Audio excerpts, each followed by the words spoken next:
welcome back to another Bookish video.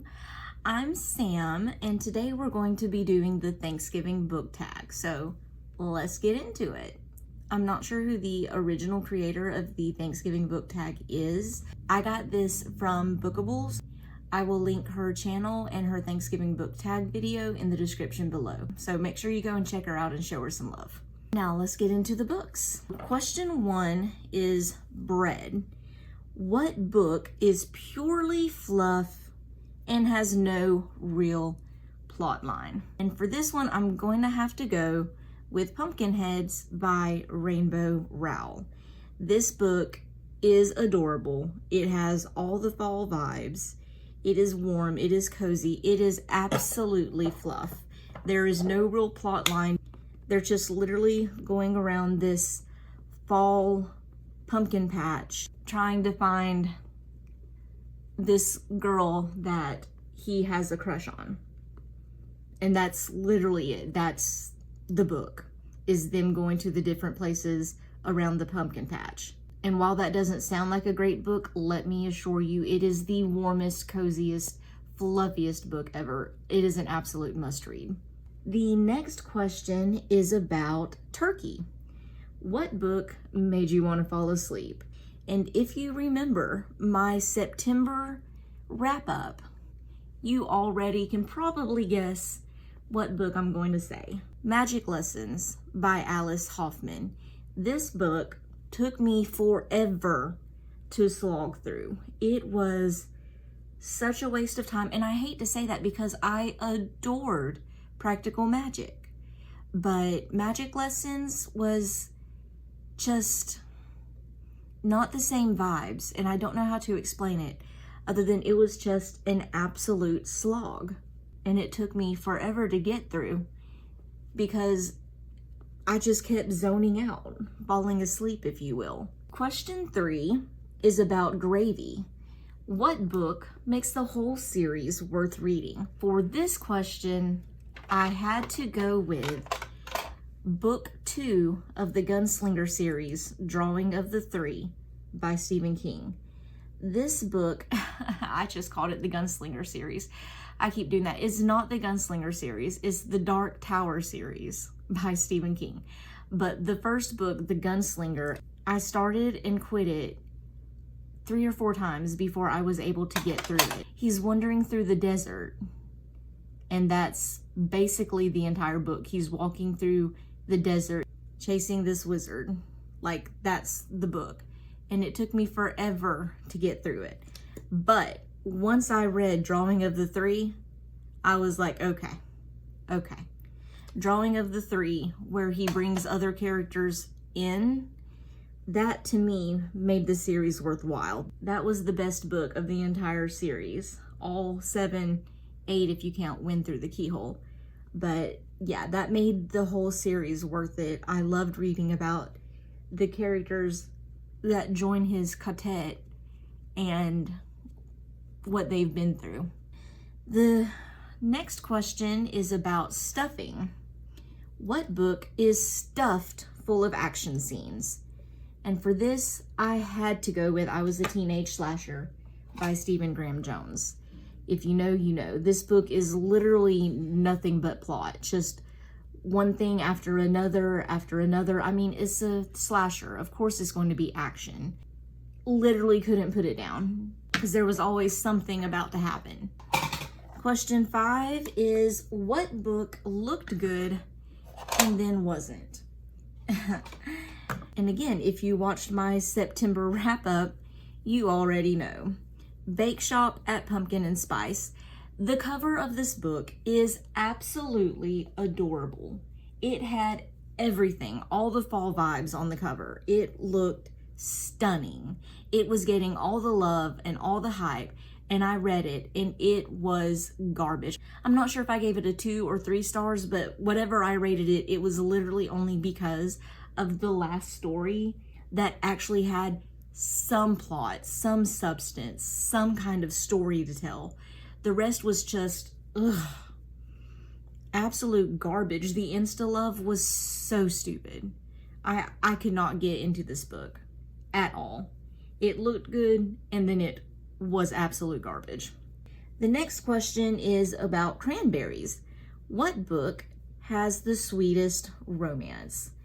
I literally cannot stop recommending this book. It is so good. Don't Want You Like a Best Friend by Emma R. Albin. This book is about two girls, I think during the Victorian age, who are debutantes, and they're going to all these balls and stuff, and they have zero interest in trying to find a husband per se, and they end up falling in love with each other. It is the sweetest, coziest romance, and the fact that they put it in some historical context with some LGBTQ rep is just the cherry on top of the icing. Literally cannot recommend it enough. Go read it if you haven't. So cute. The next question is about corn. What is the corniest book you ever read? And I'm probably going to get some hate for this, but Melissa Explains It All by Melissa Joan Hart. Before you come for me, let me explain. I love Melissa Joan Hart. I loved Sabrina. I loved all of her shows. Clarissa Explains It All. I loved it. It was great. But this book absolutely did not need to be written. Absolutely did not need to be written. It has no real story to tell. Like the Paris Hilton memoir talks about how as a teenager she was in these juvenile detention camps and what they're really like and how we need to fix the system that places these children there. Okay. The Britney Spears memoir talks about how her parents took her fame and money and used it for their own gain, and how they manipulated and controlled her and, I mean, let's call it what it is, abused her. So that had a story to tell. This story, again, while I love Melissa Joan Hart, her memoir absolutely had nothing to tell. It was all about, I used to be famous and do all these shows and I met all these people and it was so much fun. The end. It absolutely did not need to be written. If you're a super diehard fan of Melissa Joan Hart, I mean, I guess maybe go check it out, but you're not missing anything if you don't. And that's just my opinion. Again, love her. This book just did not need to be written. The next question is green beans. What book is too long and needs to be shortened? And for this one, I chose Homeland by R.A. Salvatore. I am going to get so much hate for this video. Who says that about an R.A. Salvatore book? Me. I only read this book because it was my husband's favorite book that he's ever read, and as a non-reader, when he says that this was his favorite book, of course I wanted to check it out and see what he loved about it, you know, try to relate to him more. Anyway, this book, it was a fantasy, and I'm not a big fantasy person to begin with. The Hobbit and J.R.R. Tolkien is about as far as I got into it, which, to be honest, the same thing can be said about J.R.R. Tolkien, about where his books could absolutely be shortened and be just fine. That said, at least the pages that are in the book, at least they're worthwhile. They're worth reading. Like, there's a reason why they're there. Homeland, it was literally like, let's go into 1,000 years of backstory and why the characters and species hate each other and why they're coming up on this big war. Here's this school that they're going to learn how to help their city and species and all this other stuff. At the end of the book, oh, here's where we're going to introduce literally the main character of the entire series. Here is who the entire series is going to be about. And let's put him at like the last 10% of the book. Have him go from underground to above ground, and then the book ends there. Why? Why? I did not need literally 1,000 years of backstory. Literally didn't. if the series is going to be about this person, then the book, especially the first book in the damn series, should be about that person. It had too much going on. It absolutely could have been shortened. That being said, I understand why people like it, especially if you're a huge fantasy person. It just, the timing of it, it just dragged on unnecessarily, I felt like. The next question is pumpkin pie. What book do you read to get out of a reading slump? And I have 2 books for this. The first one is my absolute favorite book of all time. If you know, you know. A Tree Grows in Brooklyn by Betty Smith. This book has historical fiction. It has romance. It has drama. It has nostalgia. It is the absolute perfect book. I love it. That being said, the other recommendation is the Harry Potter series by J.K. Rowling. And I don't like restart this series often. I mean, I've read it through several times, but it's not the first one I go to. The first one I go to is The Tree Grows in Brooklyn. But if I'm feeling more magical, if I'm feeling more fantasy or more adventure, this one is what I go to, because The Tree Grows in Brooklyn has literally everything but adventure and fantasy and stuff like that. What do I want to do now? Brow tint. The last question is dog or cat. What's your favorite Thanksgiving food that you would steal from the table?